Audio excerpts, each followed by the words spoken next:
नमस्कार, बहुत स्वागत है आपका। खबर में दम है देख रहे हैं आप और मैं हूं आपके साथ सुमित शर्मा।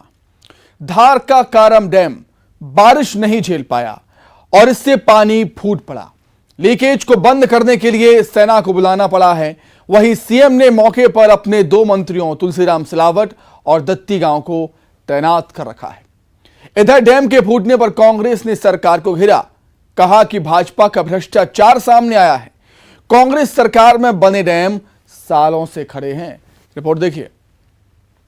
धार जिले के कोरम डैम में दोनों तरफ से पानी निकासी की चैनल बनने के बाद बांध के टूटने का खतरा अब टल गया है। राज्य सरकार के दो मंत्री तुलसीराम सिलावट और राजवर्धन सिंह दत्ती गांव पूरे ऑपरेशन पर नजर रखे हुए हैं और वो पल पल की रिपोर्ट सीएम शिवराज सिंह चौहान को दे रहे हैं।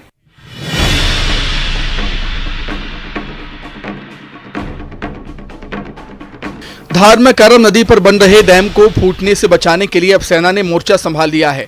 सेना के जवान शुक्रवार रात 2 बजे धार पहुंचे। सुबह 9:30 बजे तक मेजर समेत आर्मी के जवान बांध पहुंचे।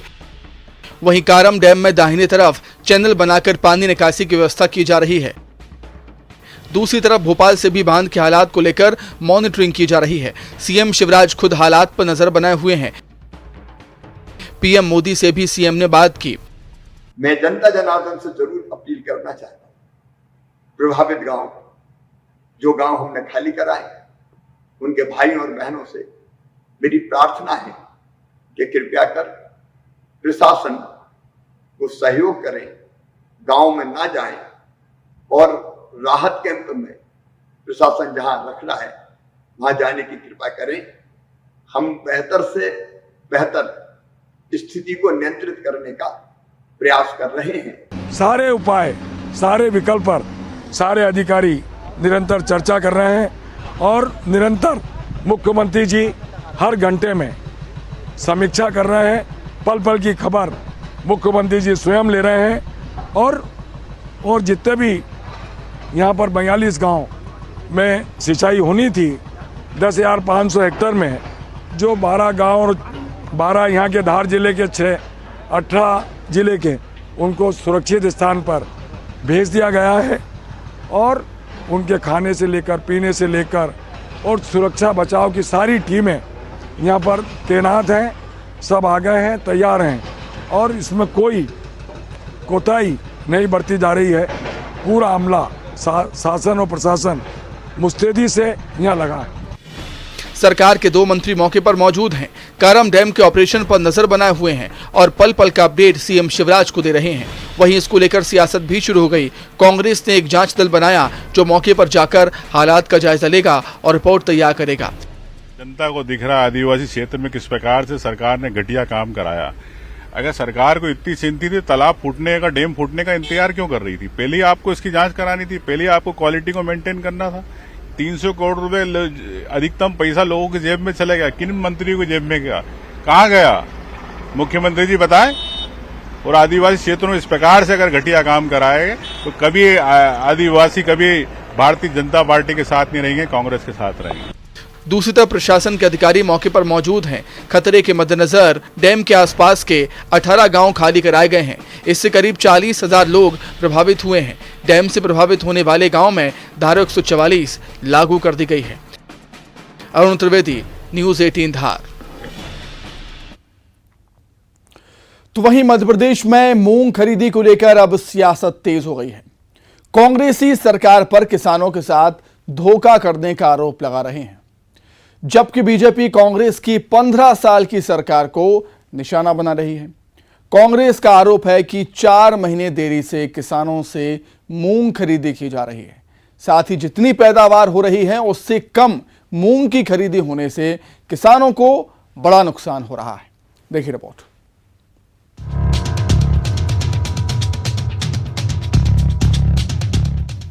कांग्रेस ने सरकार पर मूंग खरीदी को लेकर गंभीर आरोप लगाए हैं। कांग्रेस के प्रवक्ता अजय सिंह यादव ने कहा कि सरकार ने मूंग खरीदी के नाम पर किसानों के साथ धोखा किया है। पहले 4 महीने तक मूंग की खरीदी नहीं की गई। किसानों को 7,300 रुपए समर्थन वाले मूंग को करीब 5,000 रुपए घाटे में बेचना पड़ा। जब मूंग की खरीदी प्रारंभ की जा रही है तो किसान की पैदावार प्रति हेक्टेयर 16 क्विंटल है, जबकि सरकार 5 से 6 क्विंटल ही मूंग खरीद रही है। किसानों को भारी नुकसान पहुंचाया जा रहा है।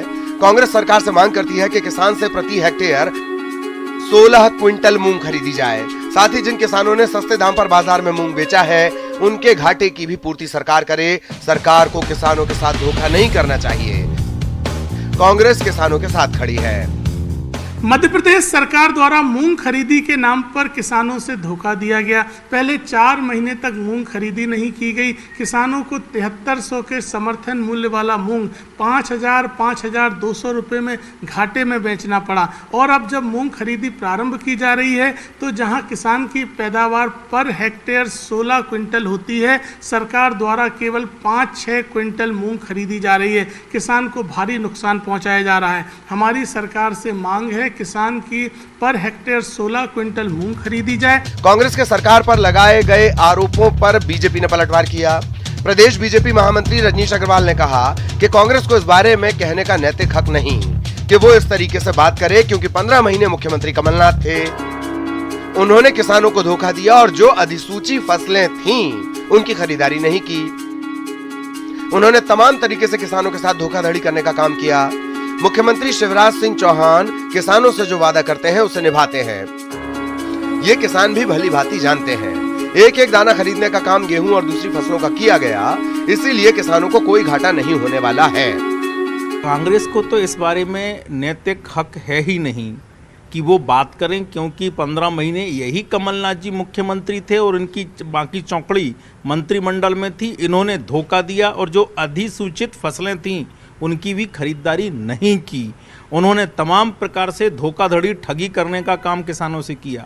अगर मुख्यमंत्री आदरणीय शिवराज सिंह चौहान जी किसानों से कोई वादा करते हैं तो वो निभाते हैं, और ये किसान भी भली भांति जानते हैं। एक एक दाना खरीदने का काम उन्होंने गेहूं का किया, बाकी चीज़ों का किया, इसलिए किसानों को कोई घाटा होने वाला नहीं है।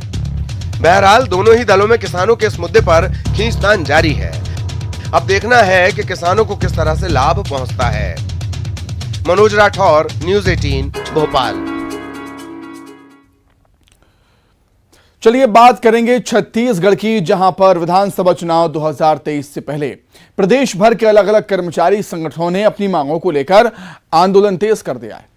केंद्र के समान डीए और एचआरए की मांग को लेकर 5 दिन की हड़ताल कर सरकार को अपनी ताकत का एहसास दिलाने की कोशिश है।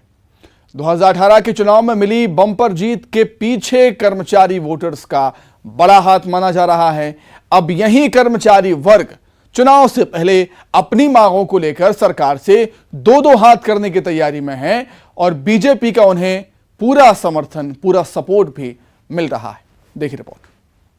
महंगाई भत्ते और गृह भाड़ा भत्ते की मांग को लेकर के प्रदेश भर के सारे सरकारी कर्मचारी लामबंद हो गए हैं। सरकार से आर पार की लड़ाई के मूड में है और अगर सरकार महंगाई भत्ते का ऐलान नहीं करती तो 22 अगस्त से अनिश्चितकालीन हड़ताल की चेतावनी भी कर्मचारियों ने दी है। लेकिन इस बीच कांग्रेस और बीजेपी में कर्मचारियों के हक को लेकर के जुबानी जंग शुरू हो गई है। 2018 में जिन कर्मचारी वोटर्स के दम पर कांग्रेस सत्ता में आई, अब वही कर्मचारी अपनी मांगों को लेकर सरकार के लिए सिरदर्द साबित हो रहे हैं। 2023 चुनाव से ठीक पहले अपनी मांगों को लेकर प्रदेश भर के कर्मचारी संगठन आंदोलन पर हैं। केंद्र के समान डीए और एचआरए की मांग को लेकर कर्मचारी संगठनों में 5 दिनों तक सरकारी दफ्तरों को ठप रखा।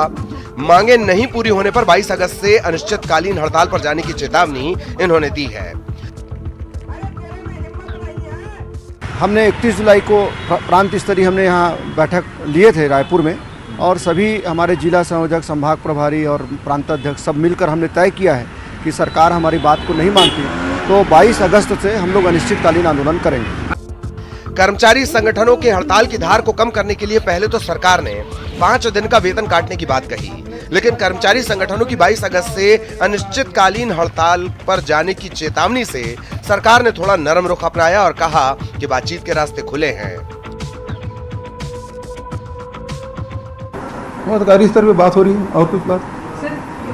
अगले साल होने वाले चुनाव से पहले कर्मचारियों के आंदोलन को भुनाने में बीजेपी जुट गई है। बीजेपी का आरोप है कि सरकार के कामकाज से आम आदमी के साथ साथ सरकारी कर्मचारी तक नाराज हैं। बीजेपी कर्मचारियों के आंदोलन के साथ है। देखिए, मुझे ऐसा लगता है कि कांग्रेस की भूपेश बघेल जी की सरकार बिल्कुल कर्मचारी विरोधी सरकार है और जो महंगाई भत्ता और जो डीए का भत्ता यहाँ पर मिल रहा है, पूरे देश में सबसे कम छत्तीसगढ़ में ये सरकार दे रही है। और कर्मचारियों ने पहले संकेतात्मक हड़ताल 4-5 दिन की थी, उसके बावजूद ये सरकार की आंख नहीं खुल रही है। मुझे ऐसा लगता है कि जनता सिफर कर रही है, जनता परेशान हो रही है, उससे भी सरकार को कोई मतलब नहीं है। अगर कर्मचारियों की मांग मानी नहीं गई तो भारतीय जनता पार्टी उनके समर्थन में आंदोलन करेगी। कर्मचारी संगठनों के आंदोलन को बीजेपी का समर्थन करने पर कांग्रेस ने पलटवार किया। आरोप लगाया गया कि कर्मचारियों की इस हालत के लिए पहले की बीजेपी की सरकार जिम्मेदार है। देखिए, सरकार कर्मचारियों की मांगों के प्रति गंभीर है और संवेदनशील है और सरकार विचार विमर्श कर रही है कि उनकी मांगों को किस प्रकार से पूरा किया जा सके। हम कर्मचारियों से आग्रह करते हैं कि वे हड़ताल के रास्ते को अंतिम विकल्प के रूप में रखें, हड़ताल पर न जाएं। जहाँ तक भारतीय जनता पार्टी का सवाल है तो भाजपा तो कर्मचारियों के बारे में बोलने का कोई नैतिक अधिकार नहीं रखती है। छत्तीसगढ़ में यदि आज कर्मचारियों की स्थिति बनी हुई है तो उसके पीछे कहीं न कहीं भारतीय जनता पार्टी की 15 साल की सरकार की कर्मचारी विरोधी नीति है। विधानसभा चुनाव 2023 से पहले सरकार को कर्मचारियों को साधना होगा, नहीं तो अगले चुनाव में पार्टी को बड़ा नुकसान हो सकता है, क्योंकि कर्मचारियों के वोट बैंक पर बीजेपी नजरें गड़ाकर बैठी है। कर्मचारियों की उम्मीदें, कर्मचारियों की मांगे और कर्मचारियों का भरोसा, ये जीतने के लिए बीजेपी और कांग्रेस की तरफ से अलग अलग बयानबाजियां भले ही सामने आ रही हों, लेकिन ये भी सच है कि फिलहाल प्रदेश में सरकार कांग्रेस की है और इस दौरान अब सरकारी कर्मचारियों ने ये ऐलान कर दिया है कि अगर सरकार उनकी मांगे नहीं मानती है तब 22 अगस्त से अनिश्चितकालीन हड़ताल होगा। वैसे ही बहुत सारे संगठनों ने इस हड़ताल को अपना समर्थन दिया है, लेकिन पहली बार प्रदेश में तहसीलदार, नायब तहसीलदार और न्यायिक कर्मचारी भी हड़ताल पर रहेंगे। यानी अगर सरकार मांगे नहीं मानती है तो प्रदेश भर का पूरा कामकाज ठप हो सकता है। कैमरा पर्सन इमरान कुरैशी के साथ देवव्रत भगत, न्यूज़ 18 रायपुर। छत्तीसगढ़ में विधानसभा चुनाव 2023 से पहले बीजेपी ने आदिवासी अध्यक्ष विष्णुदेव साय को हटाकर ओबीसी से आने वाले अरुण साव को पार्टी की कमान दी है। प्रदेश में ओबीसी के बड़े वोटर्स को साधने के साथ ही पार्टी के अंदर चल रही गुटबाजी पर काबू पाना नए अध्यक्ष के सामने एक बड़ी चुनौती। देखिए रिपोर्ट।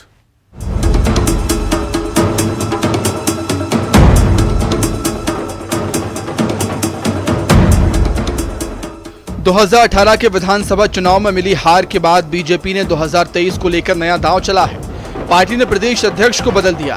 आदिवासियों की जगह पार्टी ओबीसी वोटर्स पर भरोसा जताते हुए ओबीसी वर्ग से आने वाले और संघ के करीबी अरुण साव को पार्टी की कमान दी है। कांग्रेस की सरकार बनने के बाद अब तक जितने भी उपचुनाव हुए, बीजेपी को शिकस्त मिली। पार्टी में जारी गुटबाजी की वजह से एक भी उपचुनाव में पार्टी अच्छा प्रदर्शन नहीं कर पाई। नगरीय निकाय चुनाव में भी पार्टी की बुरी हार हुई, जिसके बाद पार्टी में नया चेहरा लाने पर अंदर ही अंदर चर्चा शुरू हुई। पार्टी ने पहले प्रदेश प्रभारी को बदला, फिर अजय जामवाल को क्षेत्रीय संगठन महामंत्री बनाकर छत्तीसगढ़ भेजा। अजय जामवाल ने रायपुर आते ही बैठकों का दौर शुरू किया और पार्टी में चल रही गुटबाजी को कम करने की कोशिश की। जामवाल की रिपोर्ट के बाद पार्टी में बदलाव का दौर शुरू हो गया और पार्टी को नया प्रदेश अध्यक्ष भी मिला।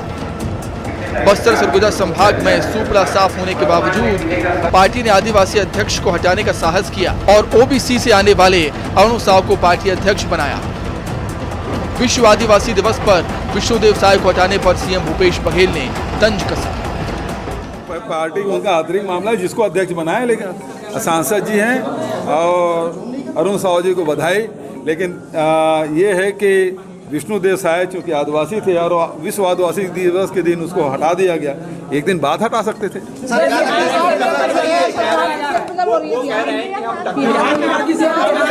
अब वो अध्यक्ष कोई बने, लड़ाई हम लड़ेंगे और जम के लड़ेंगे। 2018 चुनाव के बाद बीजेपी ने कई प्रयोग किए हैं, मगर हर प्रयोग का नतीजा सिफर रहा, जिसके बाद बीजेपी के भीतर बदलाव की बयार बहने लगी।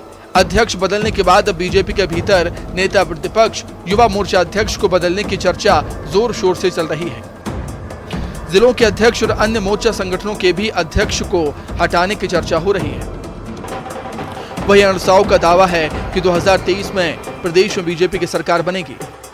जो ये कार्यकर्ताओं का भरी बरसात में जो उत्साह दिख रहा है, जो जुनून दिख रहा है, ये बताता है कि ये सब संकल्पित है 2023 में कमल खिलाने के लिए। विधानसभा चुनाव से पहले संघ ने भी छत्तीसगढ़ में अपनी गतिविधियां तेज कर दी। संघ के करीबी अरुण साव को पार्टी अध्यक्ष बनाकर ये संदेश देने की कोशिश की गई कि पार्टी में कोई गुटबाजी नहीं चलेगी।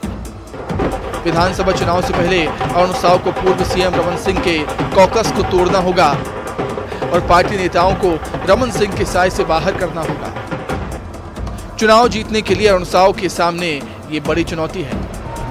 अरुण साव भले ही अभी अभी छत्तीसगढ़ बीजेपी के नए अध्यक्ष बने हैं, लेकिन इनके सामने चुनौतियों का पहाड़ है, क्योंकि बीजेपी जो गुटों में बंटने का आरोप बीजेपी पे लग रही थी, उन सभी को साध के एक छत के नीचे लाना और उसके बाद चुनावी रणनीति करते हुए छत्तीसगढ़ में 70 से ज्यादा सीटें जीतने वाली कांग्रेस के खिलाफ चुनावी मोर्चे पे न केवल डटना बल्कि जीत सुनिश्चित करना अरुण साव के लिए फिलहाल बड़ी चुनौती नजर आ रही है। बहरहाल देखना होगा अरुण साव अपनी इन तमाम चुनौतियों से कैसे निपटते हैं। कैमरा पर्सन इमरान कुरैशी के साथ अवधेश मिश्रा, न्यूज़ 18 छत्तीसगढ़।